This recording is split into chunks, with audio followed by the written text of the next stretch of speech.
Welcome to you my YouTube channel. बहुत बहुत स्वागत है आप सभी लोग का। मैं फिर एक नए वीडियो के साथ आई हूँ। क्लास 10th इम्पोर्टेंट क्वेश्चंस, बहुविकल्पी 15 प्रश्न। बहुत बहुत बहुत इम्पोर्टेंट क्वेश्चंस हैं ये, इसको ध्यान से देखें। बोर्ड में आए हुए ये प्रश्न है, एकदम कंपलसरी है, ये बोर्ड में आए हुए क्वेश्चंस हैं। इस क्वेश्चंस को ध्यान से देखें। पहला क्वेश्चन है, भाषा की सबसे छोटी इकाई है। ऑप्शन देखते हैं। भाषा की सबसे छोटी इकाई कौन कौन सी है? पहला अक्षर, दूसरा शब्द, तीसरा वाक्य और चौथा है इनमें से कोई नहीं। इसका सही आंसर है पहला अक्षर। आइए देखते हैं दूसरा क्वेश्चन। दूसरा क्वेश्चन है, वाक्य के कितने तत्व हैं? वाक्य के कितने तत्व हैं? तो वाक्य के पहला ऑप्शन है 8, दूसरा 7, तीसरा 5 और चौथा है 4। इसका सही आंसर है 4। वाक्य के 4 तत्व होते हैं।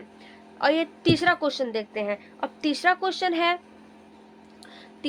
है निम्नलिखित तीसरा क्वेश्चन निम्नलिखित में से कौन सा वाक्य तत्व है?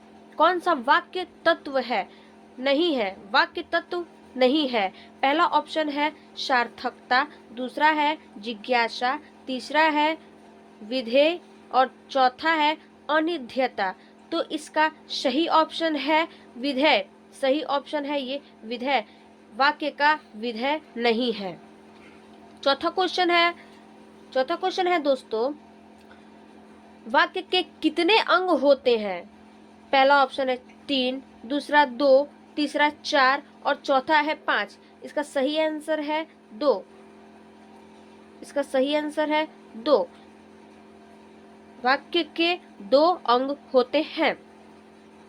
आइए पांचवा क्वेश्चन देखते हैं। पांचवा क्वेश्चन है, निम्नलिखित में से वाक्य का अंग है। पहला ऑप्शन उद्देश्य, दूसरा विधेय, तीसरा क एंड ख दोनों, चौथा इनमें से कोई नहीं। इसका सही आंसर है दोस्तों ग, तीसरा क एवं ख दोनों। इसका सही आंसर है तीसरा। निम्नलिखित में से क विदेश्य और विधेय दोनों अंग है। आइए दोस्तों छठवां क्वेश्चन देखते हैं। छठवां क्वेश्चन है, शब्दों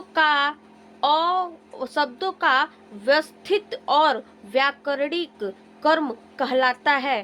क्या कहलाता है? तो पहला ऑप्शन है पद क्रम, दूसरा है सांध्यता, तीसरा है सार्थकता और चौथा है जिज्ञासा। तो इसका सही आंसर है दोस्तों पद क्रम। पद क्रम है सही आंसर।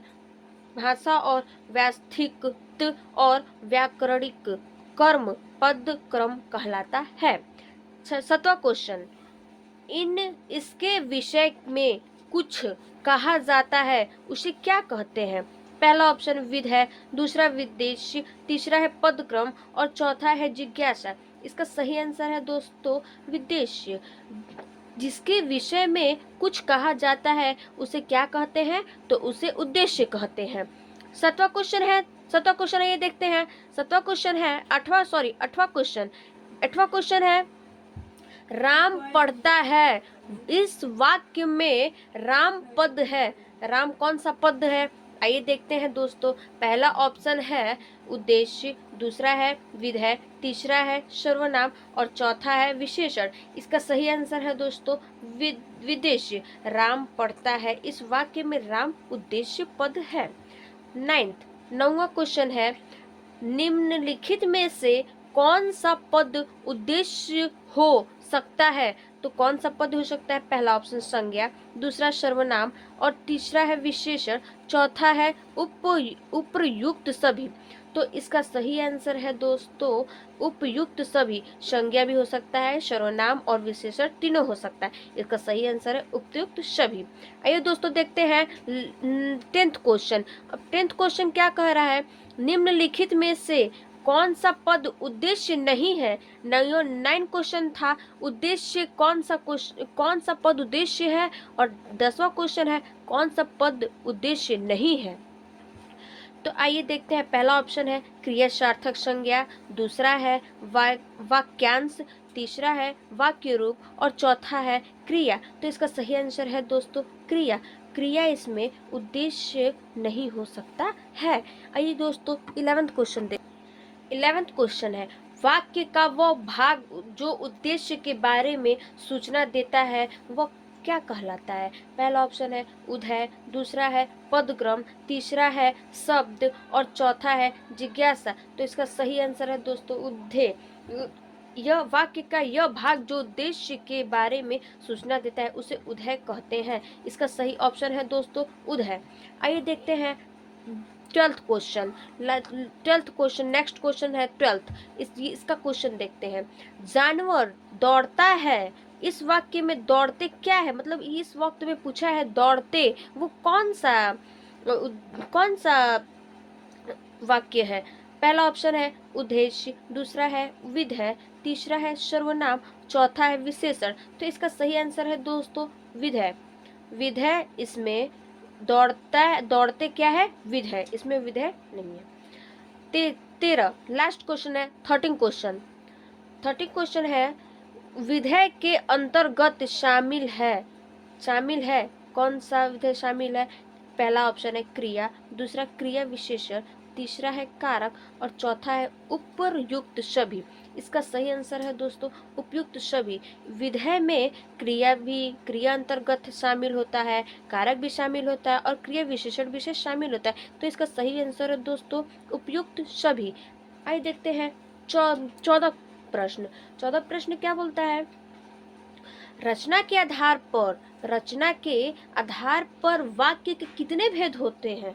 तो बताइए दोस्तों, रचना के आधार पर वाक्य के कितने भेद होते हैं?